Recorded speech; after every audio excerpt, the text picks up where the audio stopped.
This fire, the largest and most voracious in California's recent history, tore through 230 square miles of bone-dry forest, whipped up by high winds. It destroyed 10,000 homes, both here and in settlements further up the ridge. As you say, 79 people have been confirmed dead, but that missing list, the number of unaccounted, sits now at around 700. We've spoken to one young woman who believes her mother is dead.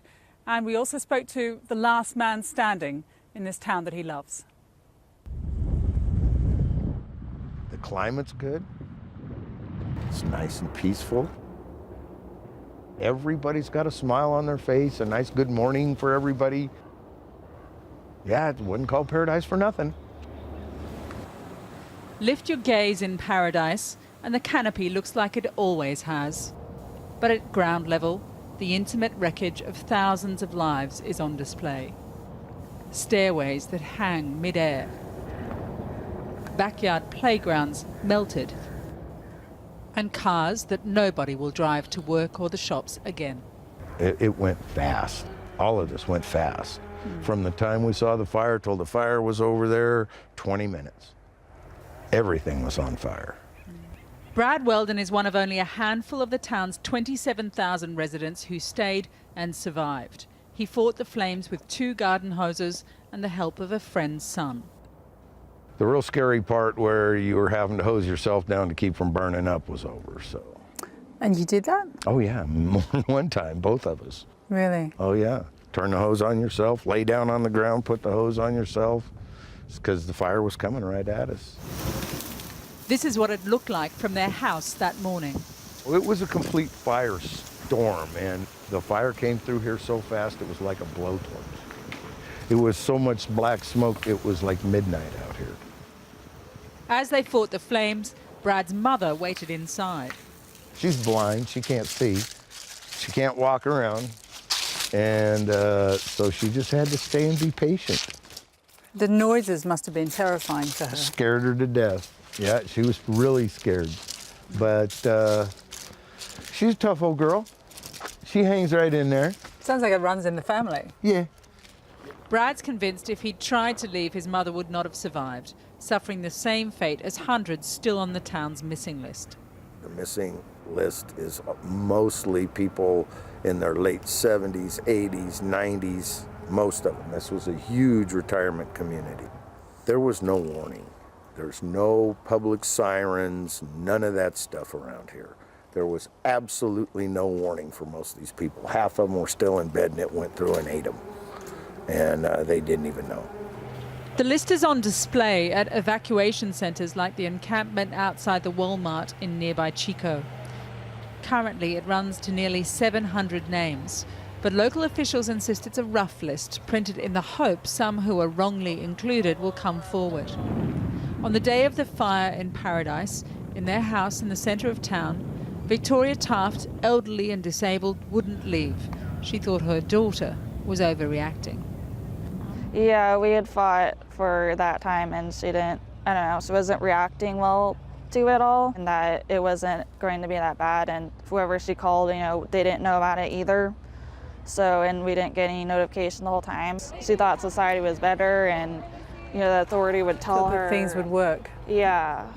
Seeing the scale of the fire as she escaped, Christina says she called the authorities every 15 minutes, begging them to get her mother out. She had blindness from a coma and some neck and back problems. She couldn't drive, and I told them that. And, you know, they just were like, we have 500 calls like this, and send it all to the police line. Those who are missing loved ones can register at local relief centres. But it's been a frustrating process for Christina. It's been 6 days since she gave a DNA swab to match human remains found at the house she believes are her mother's. Well, they took her off the missing list, what people told me, and I did check today, and she's not on there, but then they won't call me about it, and they don't put her on the deceased list, so I'm kind of like waiting. How would you describe your feelings at the moment? I'm guessing a lot of grief, but also a lot of anger. Yeah, a lot of anger, sadness, loss. There's guilt and shame.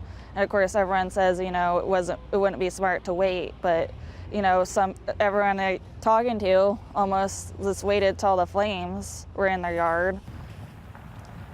Those life and death decisions, whether someone would have survived had they left sooner, had the roads been clearer, had there been a better warning system or better preparations, all hang in the air in Paradise.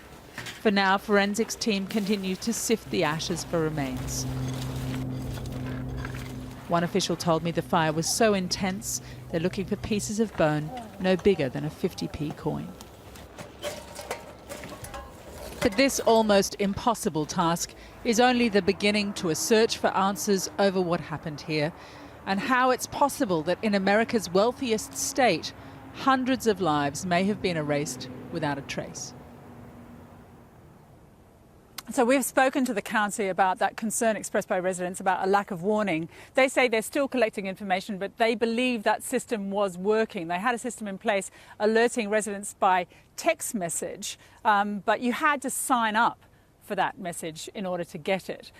Others say that there were some police officers knocking on people's doors, but the county says because of the speed of the fire, they simply weren't able to reach everyone. They've told us that no single system is 100% perfect. They say there weren't enough, certainly weren't enough fire engines in the town. When it comes to how relatives are being treated, relatives like Christine, they say that they are confident that people are receiving all the assistance they need. But in the aftermath of this, there are certainly questions not only for the county to answer, but for the state and federal governments about their forest management. I mean, California has become a cauldron of climate change with these mega fires and ongoing drought.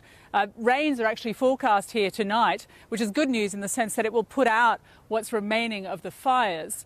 But it also means that there is a risk now of flash flooding and indeed of mudslides, given that the town has been reduced to ash. It also makes all the more difficult this painstaking search for the remains of hundreds of people who may have died in Paradise.